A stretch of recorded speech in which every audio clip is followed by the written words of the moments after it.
Hello friends, എൻ്റെ പേര് സാനിയ. അപ്പോൾ ഞാനിന്ന് എടുക്കാൻ പോകുന്നത് റബ്ബർ കോപ്പറേറ്റീവ്സിനെ കുറിച്ചിട്ടാണ്. ഈ റബ്ബർ കോപ്പറേറ്റീവ്സ് നമ്മൾ 3rd സെമ്മിൽ കോപ്പറേഷനിൽ റബ്കോ എന്ന് പഠിച്ചിട്ടുണ്ട്. അതിനേക്കാളും കുറച്ച് കൂടുതൽ വിവരങ്ങൾ നമുക്ക് ഈ സെമ്മിൽ പഠിക്കാനുണ്ട്. Rubber cooperatives. Among the plantation crops rubber is the dominant crop. ഈ പ്ലാന്റേഷൻ ക്രോപ്പുകളിൽ റബ്ബറാണ് ഡൊമിനന്റ് ആയിട്ടുള്ള ക്രോപ്പ്. അതുപോലെ തന്നെ നമ്മുടെ രാജ്യത്തുള്ള റബ്ബർ പ്ലാന്റേഷനിൽ 5.63 lakh hectares ഓഫ് ഏരിയ ഉണ്ട്. അതിൽ 4.74 hectares ഓഫ് ഏരിയ ഉള്ളത് കേരളയിലാണ്. This is because there is inadequate development of rubber based industries. Rubber marketing societies setup ചെയ്തിട്ടുള്ളത് സ്മോൾ സ്കെയിൽ റബ്ബർ ഗ്രോവേഴ്സിനെയും അതുപോലെ തന്നെ റബ്ബർ ഡീലേഴ്സിനെയും അസിസ്റ്റ് ചെയ്യാൻ വേണ്ടിയിട്ടാണ്. റബ്ബർ കൈകാര്യം ചെയ്യുന്ന എല്ലാ ഡീലേഴ്സിനും മാനുഫാക്ചേഴ്സിനും അവർ നിർബന്ധമായിട്ടും ലൈസൻസ് ഒബ്റ്റെയിൻ ചെയ്യണം. റബ്ബർ ബോർഡിൽ നിന്നും ലൈസൻസ് ഒബ്റ്റെയിൻ ചെയ്യണം. അപ്പോൾ ഇനി നമ്മൾ നോക്കാൻ പോകുന്നത് പ്രൈമറി സൊസൈറ്റീസിനെ കുറിച്ചിട്ടാണ്. എന്തൊക്കെയായിരിക്കും പ്രൈമറി സൊസൈറ്റീസിന്റെ എയിംസ് ആൻഡ് ഒബ്ജക്റ്റീവ്സ്?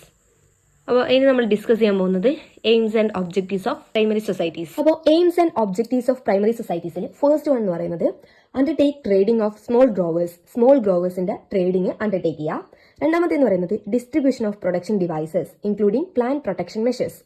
മൂന്നാമത്തെ എന്ന് പറയുന്നത് scheme for granting working capital loans grant ചെയ്യാൻ വേണ്ടിയുള്ള സ്കീംസ്. പിന്നെ നാലാമത്തെ എന്ന് പറയുന്നത് schemes four ഗ്രാന്റിംഗ് share capital loan grant ചെയ്യാൻ വേണ്ടിയിട്ടുള്ള സ്കീംസ്. പിന്നെ അഞ്ചാമത്തെ എന്ന് പറയുന്നത് providing technical advises and direction, technical ആയിട്ടുള്ള അഡ്വൈസസും ഡയറക്ഷൻസും പ്രൊവൈഡ് ചെയ്യാം. ആറാമത്തെ എന്ന് പറയുന്നത് distribution of agricultural implements to the ഗ്രോവേഴ്സിന് അഗ്രികൾച്ചറൽ ഇംപ്ലിമെന്റ്സ് ഡിസ്ട്രിബ്യൂട്ട് ചെയ്യാം. പിന്നെ ലാസ്റ്റത്തെ എന്ന് പറയുന്നത് assist the growers for obtaining benefits from rubber ബോർഡിൽ നിന്നും ബെനിഫിറ്റ്സ് ഒബ്റ്റെയിൻ ചെയ്യുന്നതിന് വേണ്ടിയിട്ട് ഗ്രോവേഴ്സിനെ അസിസ്റ്റ് ചെയ്യുക. ഇതൊക്കെയാണ് aims and objectives of primary സൊസൈറ്റീസിൽ വരുന്നത്. അടുത്ത നമുക്ക് പഠിക്കാനുള്ളത് റബ്ബർ മാർക്കിനെ കുറിച്ചിട്ടാണ്. അതായത് Kerala state cooperative rubber marketing federation, അതിനാണ് നമ്മൾ റബ്ബർ മാർക്ക് എന്ന് വിളിക്കുന്നത്.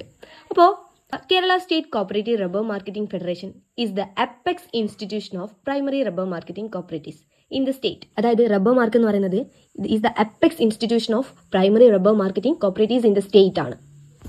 അപ്പോൾ ഇതിനെക്കുറിച്ച് വിശദമായിട്ട് പഠിക്കുമ്പോൾ as per the bylaws of rubber mark, its main objective is to deal in the activities of primaries in regard to the processing and marketing of rubber and rubber products. Rubber മാർക്കിന്റെ law പ്രകാരം rubber മാർക്കിന്റെ main objective എന്ന് പറയുന്നത് deal with the activities of primaries in regard to the processing and marketing of rubber and rubber products. Rubber പ്രൊഡക്ട്സിന്റെയും മാർക്കറ്റിംഗും അതുപോലെ തന്നെ പ്രോസസിംഗിന്റെയും ബന്ധപ്പെട്ടിട്ടുള്ള ആക്ടിവിറ്റീസ് ഡീൽ ചെയ്യുക എന്നതാണ് ഇതിന്റെ മെയിൻ ഒബ്ജക്റ്റീവ് എന്ന് പറയുന്നത്. ഇതിന്റെ അൾട്ടിമേറ്റ് എയിം എന്ന് പറയുന്നത് provide assistance to the primary cooperatives and lift the standard of living of rubber growers in the state. Rubber growers നമ്മുടെ സ്റ്റേറ്റിലുള്ള റബ്ബർ ഗ്രോവേഴ്സിന്റെ സ്റ്റാൻഡേർഡ് ഓഫ് ലിവിംഗ് ഉയർത്തുക, അതുപോലെ തന്നെ പ്രൈമറി കോപ്പറേറ്റീവ്സിന് അസിസ്റ്റൻസ് പ്രൊവൈഡ് ചെയ്യുക. ഇതൊക്കെയാണ് ഇതിന്റെ ഈ റബ്ബർ മാർക്കിന്റെ അൾട്ടിമേറ്റ് എയിം എന്ന് പറയുന്നത്.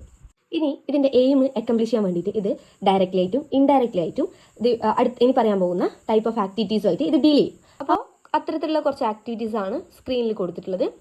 ആ ആക്ടിവിറ്റീസിലൊക്കെ ഈ റബ്ബർ മാർക്ക് ഡീൽ ചെയ്യും ഇതിന്റെ എയിം അക്കംപ്ലിഷ് ചെയ്യാൻ വേണ്ടിയിട്ട്. അപ്പോൾ ഇനി നമുക്കുള്ളത് Kerala state cooperative rubber marketing ഫെഡറേഷന്റെ മാനേജ്മെന്റിനെ കുറിച്ചിട്ട് പഠിക്കാനാണ്.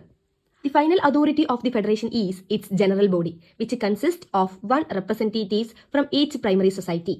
അതായത് ഈ ഫെഡറേഷന്റെ ഫൈനൽ അതോറിറ്റി എന്ന് പറയുന്നത് ഇറ്റ്സ് ജനറൽ ബോഡിയാണ്. ഈ ജനറൽ ബോഡിയിൽ 1 representative from each primary society included ആണ്. ഇനി ഈ മാനേജിംഗ് കമ്മിറ്റിയിൽ ഉൾപ്പെടുന്ന ആരൊക്കെയാണെന്ന് നമുക്ക് നോക്കാം. 8 members from the delegates of primary representatives. Primary റെപ്രസെൻറ്റേറ്റീവ്സിൽ 8 members ഉണ്ടാവും. പിന്നെ 2 representatives ഫ്രം റബ്ബർ ബോർഡിൽ നിന്നും 2 representatives ഉണ്ടാവും. രജിസ്ട്രാർ ഓഫ് കോപ്പറേറ്റീവ് സൊസൈറ്റിന്റെ രജിസ്ട്രാർ ഉണ്ടാവും. മാനേജിംഗ് ഡയറക്ടർ ഓഫ് ഫെഡറേഷന്റെ മാനേജിംഗ് ഡയറക്ടർ ഉണ്ടാവും. 3 ഗവൺമെന്റ് നോമിനീസ് ഉണ്ടാവും. ഇവരൊക്കെയാണ് ദി മാനേജിംഗ് കമ്മിറ്റിയിൽ ഉൾപ്പെട്ടിട്ടുള്ള ആൾക്കാർ. അപ്പോൾ ഇതൊക്കെയാണ് നമുക്ക് റബ്ബർ കോപ്പറേറ്റീവ്സിൽ മെയിനായിട്ട് പഠിക്കേണ്ട കുറച്ച് കാര്യങ്ങൾ, ഇമ്പോർട്ടൻ്റ് ആയിട്ടുള്ള കുറച്ച് കാര്യങ്ങൾ. അപ്പോൾ താങ്ക് യു.